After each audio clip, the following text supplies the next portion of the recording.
So what we've got to do is make that change in those standards. That's where the shifts happen. It doesn't happen any other place. And I'll give you a very simple example. If you want to know the difference in people's lives, it all comes down to what are the things that are musts for you versus shoulds. So let me tell you this. We said to have an extraordinary life, you got to have an extraordinary psychology, right? Extraordinary psychology means you got to live in an extraordinary state. To be in an extraordinary state, you got to condition your nervous system, your body, your physiology and focus to be at their best. Do you agree with this? Yes or no? Then to do that, though, you can do that. Why doesn't everybody? Not because you can't. We all have the ability. It's because of our standards. I remember a time early in my career, I was about 24, and I went to do a seminar in Boston. And in those days, a big seminar for me was like 125 people. And it was a 3-day seminar, and we worked around the clock, and people made such extraordinary changes in their life. And at the end of it, I was feeling so fulfilled. I was thinking, my God, I'm 24, maybe 25 at the time, and I am so happy because I have found my mission in life.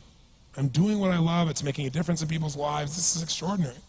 So we finished about midnight on the Sunday night. And around midnight, I'm still wound up, so I don't feel like going to bed. So I decided, okay, let me take a walk here, and I decided to go through Copley Square. If you've been through Copley Square, it's a pretty neat place. Because in Copley Square, you can look up and you can see buildings that were here before we were known as the United States, and beside them you see skyscrapers that are new. It's a pretty cool place. So I'm walking around midnight on Sunday night. There's nobody in Copley Square midnight on Sunday night. And I'm walking along, and I see this guy in the distance, and he's kind of stumbling back and forth between the gutter and the sidewalk. He's got a long trench coat on, his head's down like this. He's holding a brown bag, and I can start to smell him even before I get there, and I'm thinking, this guy is obviously drunk. And as I started to get closer, I thought, I bet he's going to beg me for some money. And sure enough, whatever you focus on life tends to happen, doesn't it? So sure enough, he gets real close to me, and I thought all of a sudden he wasn't going to do it, and all of a sudden he popped his head up. It was really weird. He went, "Mister!" He had this really bizarre looking sounding voice. He went, "Mister, could you loan me a quarter?" And I thought, do I want to reward this behavior? And then I thought, I don't want him to suffer. Do you have this dilemma sometimes?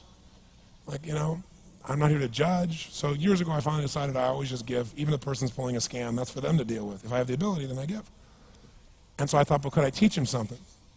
So I asked him a question back. I said, is that all you want is a quarter? So he goes, yeah, just one quarter. One quarter changed my whole life. One quarter. I said, really? He said, yeah, one quarter. So I reached in my pocket, and I pulled out my money clip. And in those days, I was very young, just starting to succeed. And my original mentor was a man named Jim Rohn. I don't know, how many have heard of Jim Rohn? Anybody? Yeah, he's a great guy. And Jim told me, he said, Tony, look, you've come from a poor background. You got a poor psychology. You got to change it. He said, you don't have any money, so pretend you do. He said, start training your brain. Condition it. He said, go save all your money, get $300 bills, and put them on the outside of your money clip, even though you only have $5 in between them.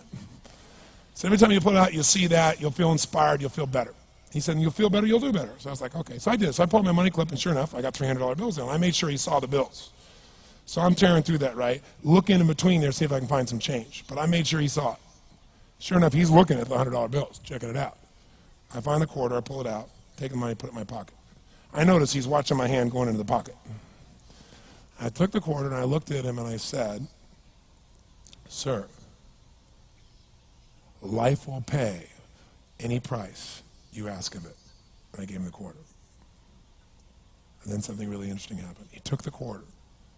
He looked at the quarter. He looked at me. He looked at my pocket.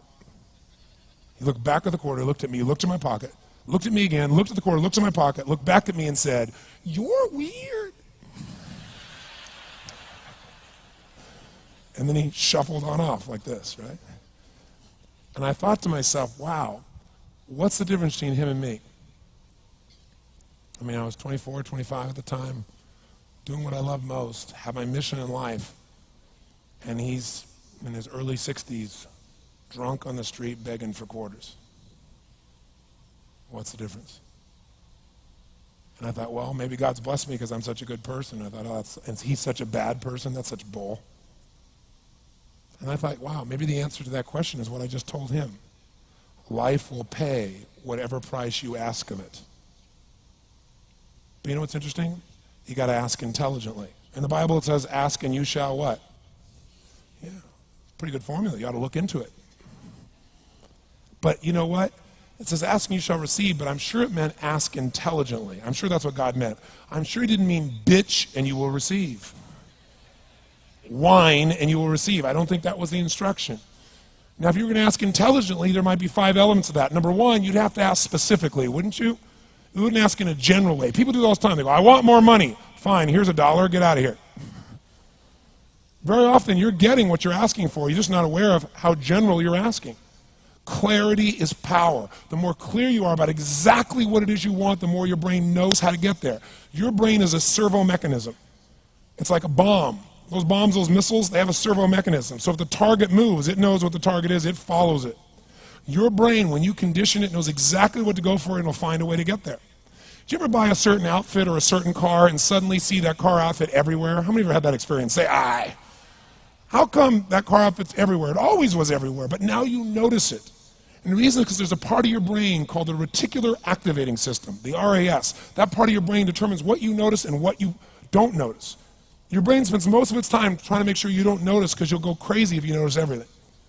But when you decide what's most important to you, your brain goes after it.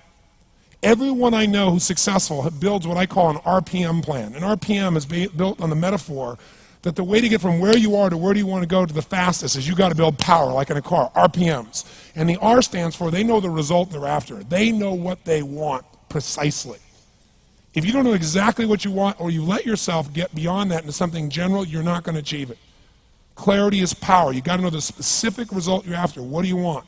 If you can't answer that question right now in your personal life, in your body, in your relationships, in your finances, in your spirituality, then you're not going to be as fulfilled as you want to be. Today we're going to have you answer one of those questions at least. The second part of it, you got to know P, why you're doing it. Because you know what? You may get a big goal as soon as I want to make $1 billion. I want to bring peace to the earth. Why? Because as soon as you come up with a goal, all the obstacles show up. And unless you've got enough emotional drive to break through that, you're never going to discover what it really takes. So you got to get yourself past that. And the way to get past that is have enough reasons. Reasons come first, answers come second. This man did not know what he wanted, he did not have enough reasons. To ask intelligently, you got to ask specifically. To ask intelligently, you got to know why you want it, have enough drive to make it happen, enough juice to make it happen. If you don't have enough reasons, you will not make it happen. And the M is, what is your massive action plan? What is going to get you to actually fall through? Because the first plan's not going to work and the second plan's going to work, so you better have enough plans that if the first two don't work, you still got something else. Otherwise, you're going to be having excuses why it didn't work. So asking intelligently requires that. So if we're going to be extraordinary in our results, we've got to be in an extraordinary state. We've got to know what we want and we've got to go use it.